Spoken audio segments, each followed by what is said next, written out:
Hey everyone, I'm working to hit 1,000 subscribers and I need your help to get there. If you enjoy this content, please hit that subscribe button right now.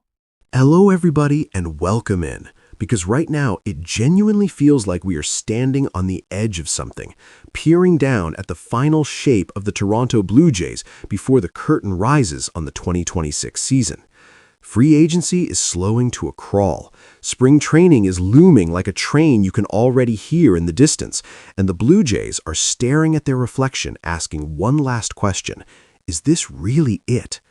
This is the Blue Jays Report, and today we're talking about the final moves, the last temptations, and the quiet decisions that might matter more than any blockbuster headline. There's something poetic about this part of the offseason.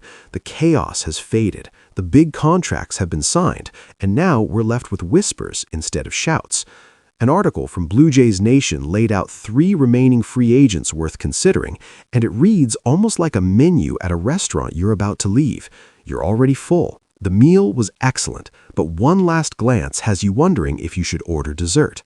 Before we dig in, though, take a second to like the video, share it with a fellow Jays fan, and subscribe to the Blue Jays Report so you don't miss a beat as we roll into spring training. The first name on that list is Cody Bellinger, and he looms over this conversation like a towering silhouette. On paper, he makes all the sense in the world. A 5.1 WAR season, strong defense, positional flexibility, and the kind of left-handed bat that can change the geometry of a lineup. With George Springer and Dalton Varsho potentially nearing the ends of their current timelines in Toronto, Bellinger feels like a long-term solution wrapped in star power. But star power has a price, and in this case, it's north of $160 million, and that's where the romance starts to wobble.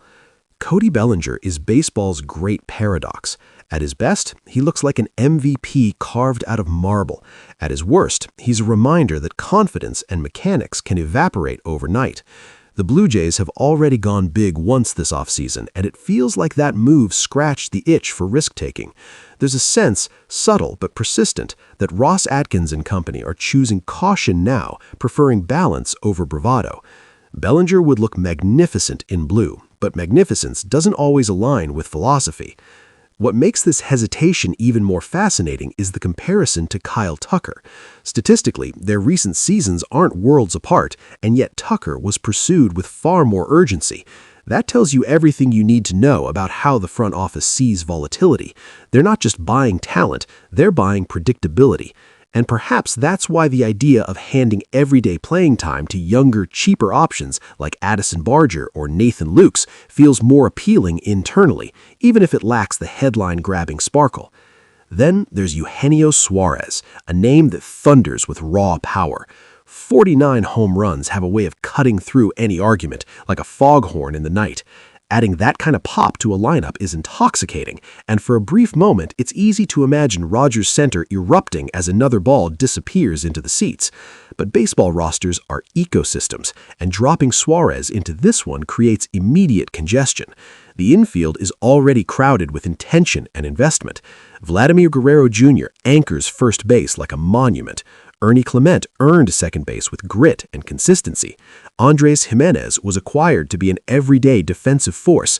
Kazuma Okamoto, one of the key investments of the offseason, needs space to grow and justify his role. Adding Suarez would be like inviting another alpha into a room already full of strong personalities. It could work, but it would demand compromises that don't align with how this roster has been built. That's what makes Suarez feel more like a temptation than a plan. On a short-term deal, maybe it becomes a conversation worth having, but even then, the Blue Jays would be choosing short-term fireworks over long-term clarity. This front office has spent the winter patching holes with intention, not papering over them with spectacle. As thrilling as 49 home runs sound, they don't solve a problem Toronto is desperate to fix. Which brings us, quietly and almost inevitably, to the bullpen. Sir Anthony Dominguez doesn't carry the glamour of a Bellinger or the thunder of a Suarez, but his name lingers for a reason.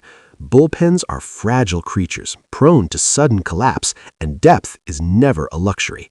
Dominguez wasn't perfect in his previous stint, but a 3.16 ERA speaks with calm authority.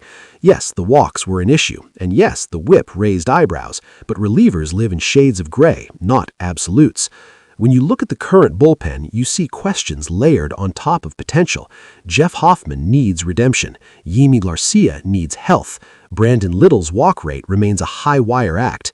Tyler Rogers adds intrigue, but intrigue alone doesn't survive a long season. Adding another reliable arm, whether it's Dominguez or someone similar, feels less like indulgence and more like insurance. It's the kind of move that rarely trends on social media, but quietly wins games in July.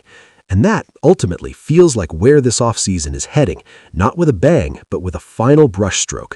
The Blue Jays have addressed their major needs early, aggressively, and with purpose. What remains now is refinement, depth moves, minor league signings, the sort of transactions that don't dominate headlines but shape seasons. There's a growing sense that this roster, largely as it stands, is the one we'll see when pitchers and catchers report. Of course, baseball loves to surprise us. There's always room for one last twist, one unexpected signing that reignites the conversation. If that happens, we'll be right here breaking it down on the Blue Jays report.